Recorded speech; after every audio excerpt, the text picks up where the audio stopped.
നമസ്കാരം. Win media ന്യൂസിലേക്ക് സ്വാഗതം.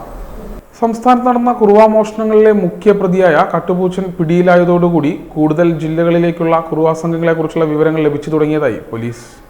സംസ്ഥാനത്ത് നടന്ന കുറുവ മോഷണങ്ങളിലെ പ്രധാനി വലയിലായതോടെ പല ജില്ലകളിലെയും കുറുവ മോഷ്ടാക്കളുടെ വിവരങ്ങൾ ലഭ്യമായി തുടങ്ങി. കഴിഞ്ഞ ദിവസം അറസ്റ്റിലായ തമിഴ്നാട് രാമനാഥപുരം പരമക്കുടി MGR നഗറിൽ കട്ടുപൂച്ചനിൽ നിന്നാണ് പോലീസിന് കൂടുതൽ വിവരങ്ങൾ ലഭിച്ചത്. ഇയാൾ പ്രതിയായ മറ്റു കേസുകളിൽ ചില കൂട്ടുപ്രതികളെ സംബന്ധിച്ചും സൂചന കിട്ടിയിട്ടുണ്ട്. തൃശൂർ ജില്ലയിലെ ഒരു പ്രധാന മോഷ്ടാവിനെ CCTV ദൃശ്യങ്ങളിൽ നിന്ന് കട്ടുപൂച്ചൻ തിരിച്ചറിഞ്ഞു. CCTV ദൃശ്യങ്ങളിൽ നിന്ന് ഇയാളെ ഇതുവരെ തിരിച്ചറിയാൻ പോലീസിന് കഴിഞ്ഞിരുന്നില്ല. ഇയാൾ മധുര സേലം ഭാഗത്ത് ഇപ്പോഴുമുണ്ടെന്ന പ്രധാന വിവരവും ലഭിച്ചിട്ടുണ്ട്. ഈ വിവരങ്ങൾ തൃശൂർ പോലീസിന് കൈമാറി. ആലപ്പുഴ മണ്ണഞ്ചേരിയിലെ മോഷണങ്ങളിൽ കട്ടുപൂച്ചനൊപ്പം ഉണ്ടായിരുന്ന സന്തോഷ് സെൽവത്തിന്റെ റിമാൻഡ് കാലാവധി അവസാനിക്കാറായതിനാൽ ഇയാൾ പുറത്തിറങ്ങി വീണ്ടും മോഷണത്തിലേക്ക് തിരിഞ്ഞേക്കുമെന്ന ആശങ്കയുമുണ്ട്. അതിനു മുൻപ് അന്വേഷണം പൂർത്തിയാക്കാനുള്ള ശ്രമത്തിലാണ് പോലീസ്.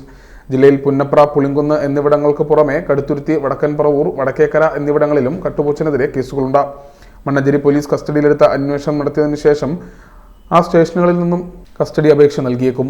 സ്ത്രീകളും കുട്ടികളും മാത്രമുള്ള വീടുകൾ ലക്ഷ്യമിട്ടാണ് കട്ടുപൂച്ചൻ മോഷണം നടത്തിയിരുന്നത്. പുന്നപ്രയിൽ വീട്ടിൽ കയറി സ്വർണം കവർന്നതിനും കളരി അഭ്യാസിയായ യുവാവിനെ രാത്രി ആക്രമിച്ചതും ഇയാളാണ്.